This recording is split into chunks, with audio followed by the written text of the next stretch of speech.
As a disclaimer, I'm using a new video capture software in this video. This little annotation thing with the pauses, all that stuff, that's all at the bottom. I really apologize for that being there. This is my first time using it, and I hope to improve with this in the future and use it in more videos of a similar sort. Thank you.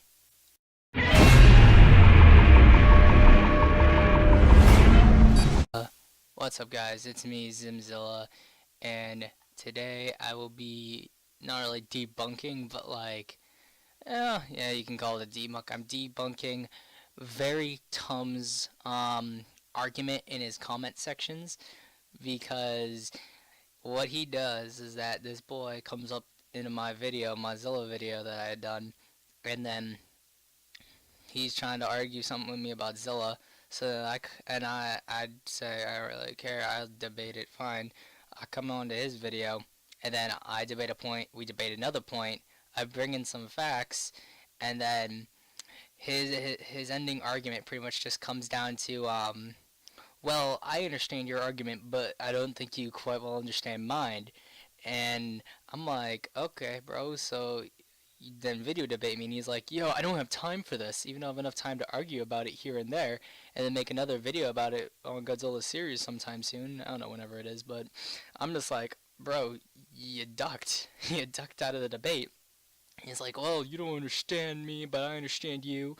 And then I'm like, okay, bro, well, I mean, if you really aren't taking the extra effort to debate this and do what you're trying to do, which is argue for Zilla and be a part of this community, I really don't think you're actually doing anything that substantial, because I think you're having some internalized oppression right here, because a lot of people hate a film you like. So then he's like, oh, you take it personally, well, I'm blocking you. And so, he gave me the block. And I'm not sure how it's supposed to be offensive to me, but I don't really care though. So let's just get into it. I care about debunking because this is fun to look at. So let's get into it. His video was on what does Zilla symbolize, and he talks about Zilla's a mutation, not supposed to be in the world, blah blah blah blah.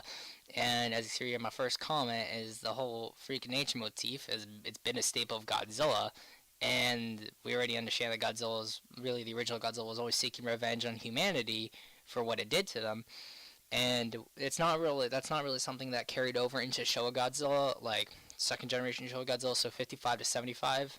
That version of Godzilla didn't really have the exact same motivation. However, that was still a staple of his character. And then he's like, well, I'm well aware that it has, but I can't find the same type of innocent vibe Zilla gives off when looked really deeply into.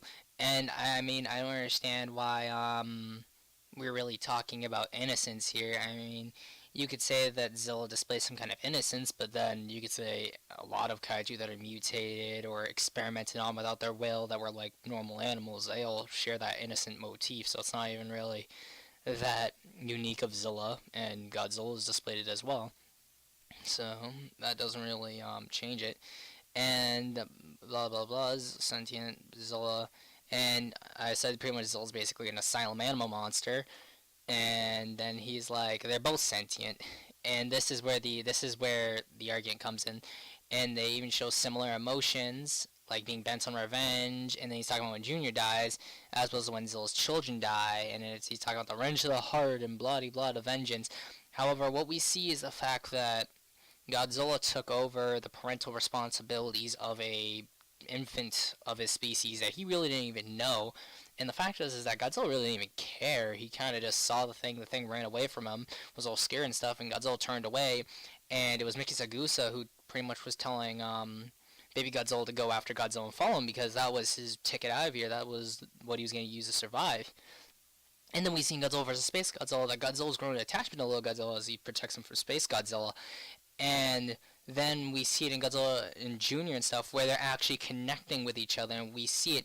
And we also already know throughout the Heisei series that Godzilla showed and displayed some sentience because Miki Sagusa had peered into his mind, so we already understood that Godzilla was displaying higher thoughts, and was understanding his self and his identity, and it's displayed more in Godzilla versus Destroy when Godzilla is what they think is crying when Junior dies, and he realizes now that he's once again the last of his kind, and that deeply affects Godzilla in that movie, as opposed to Zilla, where Zilla pretty much is motivated by reproduction, like any other animal. It's not really a show of sentience, and I really don't even think that Tum Tum here knows what sentience even really is. So let's just get into it.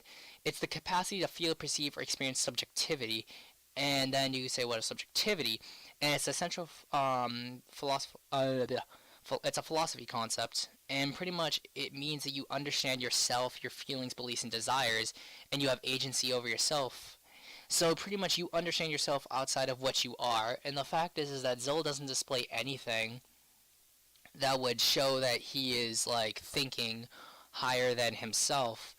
He's just going in. He is finding a place to nest because of its area. New York is a place he decides to set up shop. The military intervenes. Zilla defends the territory that he is setting up to build his nest. Zilla builds his nest. Shenanigans ensue with baby Godzillas, and then Zilla sees the infants it was trying to protect die. That's pretty much maternal instinct. That's something almost all animals will feel if they just see their young dead because they fail to perpetuate their species. And then Zilla sees the things that are right there that probably killed it. So, based upon the fact that it has no other driving force, it's gonna resort to an instinctual feeling to attack whatever it is that's in the area. And that's kind of what I argued here. And he said, "Well, yes, that's true." So, I mean, he kind of really gave way to it before. And the thing is, now he's saying that Zilla was humanistic. And the fact is that humanistic is very important to being sentient because understanding having qualities that are similar to humans would understand that you are sentient because not other animals are sentient like humans are. So you'd have to display traits that are similar to that of humans and display or be shown to have higher thoughts to really be considered sentient.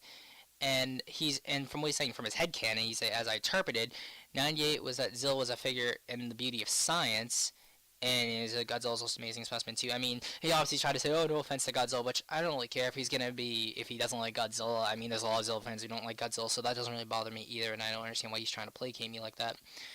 And he's like, "Oh, get revenge," basically always towards humans. And Zilla's an animal, but with a high level of thinking in the same cases. And like I said, that once again, there's no like if he's an animal, then he's displaying no higher thoughts at all because he's not sentient. He is indeed an animal, and that's why he's typical to any asylum character monster. And then he agrees once again, and he's like, if you've seen Godzilla the series,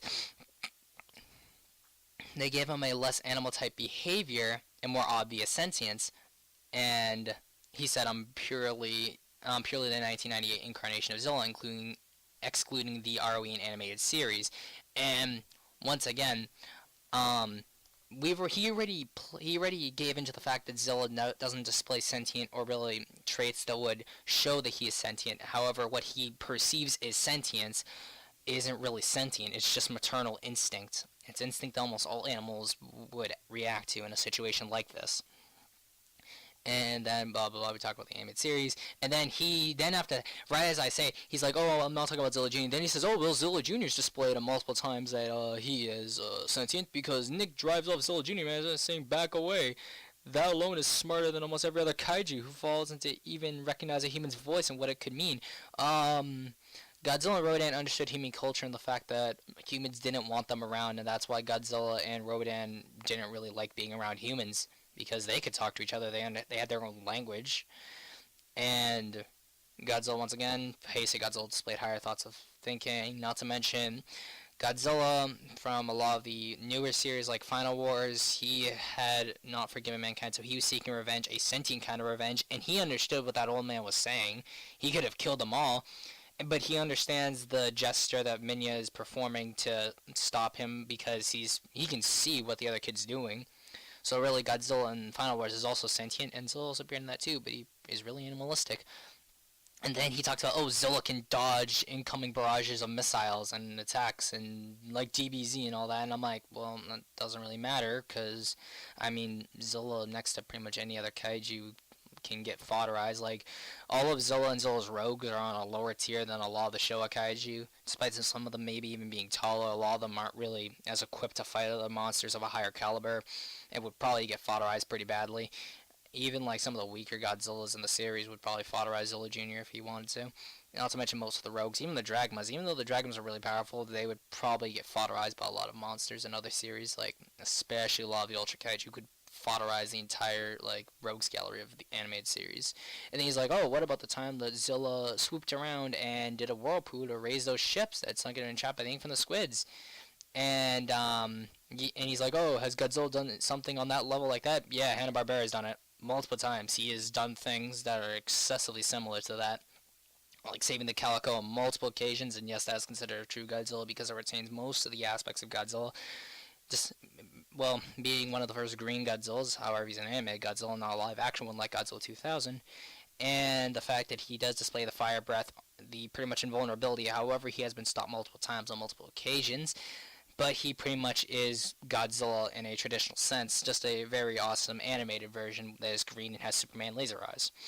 And then he's like, oh, what about the moral choice with Nessie's monster child in the cage and made the choose? Yeah, dogs and, like, trained dogs do something similar, which is why I said that, Zilla Jr. is similar to that of a domesticated dog, which I think, I can't name the specific episode, but I do remember they alluded to Zilla pretty much being, like, a giant dog for Nick to use.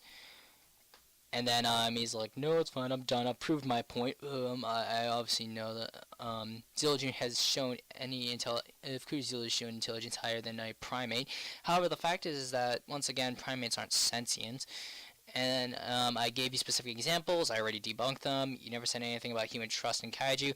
And that point I brought up was that the fact that Godzilla had a trust with the people, and the fact that Godzilla was making moral choices, because, once again, Showa Godzilla is the same Godzilla throughout the entire series. Besides the 1954, the Godzilla from 1955 is the same Godzilla that ended the series in 1975. So he went from being a villain in Godzilla Raids Again to being a villain in King Kong vs. Godzilla and Mothra vs. Godzilla, to being the unlikely hero in Ghidorah the Three-Headed Monster, and once again Invasion of the Astro Monster, to becoming a full-fledged hero. And he becomes such a hero to the people that the public actually trusts him, and it's actually astonishing to people that Godzilla was destroying things in Godzilla vs. Mechagodzilla when Mechagodzilla was disguised as him. So the fact is that Godzilla was making moral choices that were actually apparent to everyone else.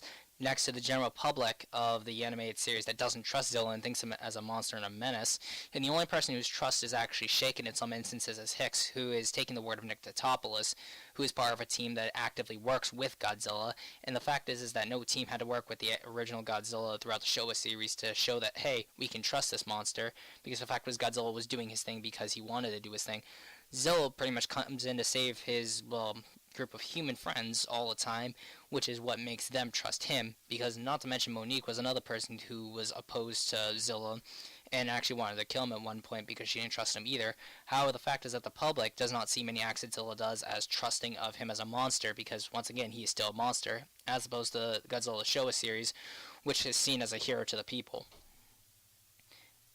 And then he's like, blah, blah, blah, more to higher intelligence, well, and Zilla Jr. is so heroic, and so smart, and then he's like, oh, well, this went from Zilla to Zilla Jr., even frequently how supposed smart, heroic Godzilla is. In the end, what have you proved, honestly? And I've already proved that, yeah, Zilla doesn't display any higher thoughts of thinking because he doesn't display any sentience, he just displays animalistic tendencies. And he said, this was hard to read. Literally, I had to basically decode the last reply because of bad grammar. And the last part was originally I'd moved this, and I'd said Zilla has animalistic instincts that go to the level of one that is domesticated and has some pattern recognition that would imply an understanding of risk and reward than higher levels of thinking. Really, I just needed to add a few commas there. Overall, the grammar is not even that bad. And the fact was I had just I had made that go right there, so there was just a big space there. Which these were supposed to be two separate thoughts, but I just combined them together. And he's like, no, I get it. I'm still debating this with you. Even Doge, bad grammar, bruh. I said I'm done, which I am. And no, Zilla Jr. can't be applicable to his father because they were both raised in different ways. Zilla was born of nuclear radiation, but Zilla Jr. was born of an egg and imprinted on a human, possibly why he's rather smart too. But anyways, I'll be sure to mention you in the valid points you gave that matter in my Godzilla series video. Yeah, okay, once again, every other Godzilla's been born of atomic radiation. And once again, 55 Godzilla to 75 displayed heroic traits of his own accord. And he didn't need the help of humans to train him to act like that. He did it of his own. And then he's like, oh, okay, this is so ridiculous, ... And then he starts to get triggered because I say, why you had the ... to add the effect. And he's like, oh my god, please just stop. I've already proved my point. And if you can't see that, then talk about it with someone else. And I'm talking about the 98 incarnation, not ROE or any other incarnation, which he's referencing when I mentioned, oh yeah, I talked about Matt Frank, when Matt Frank was actually really influential when they were reintroducing Zilla and bringing over other traits to make him more of a monster in line with the other rogues, which is why Zilla in Rules of Earth is a lot better of a monster than 98, because the fact is that he's not only buffed up so that he can at least be comparable to Godzilla and doesn't get fodderized completely. He also displays a little bit more intelligence. Once again, it can't be conclusive, however, you can argue it either way, as opposed to Zilla 98, which is completely animalistic. And then you have to bitch about this problem in a video. That's the saddest part. I try to make sense to you, but you are impossible. And I'm like, yeah, okay, bro. And then he's resorting to profanity. He's like, I don't want to do it. And I'm like, yo, bro, video message me. Velociraptor 4, you did it, and a few other Zilla fans have done it before. And he said, I don't want to do a video message because I'd rather spend time with my family. I'm down in Mexico, so I'm busy half the time. The only reason I keep responding is because I'm replying to my phone in little intervals. I understand your views, but you don't understand mine. So please, just stop commenting now. Make a video about me or whatever. But stay off, please.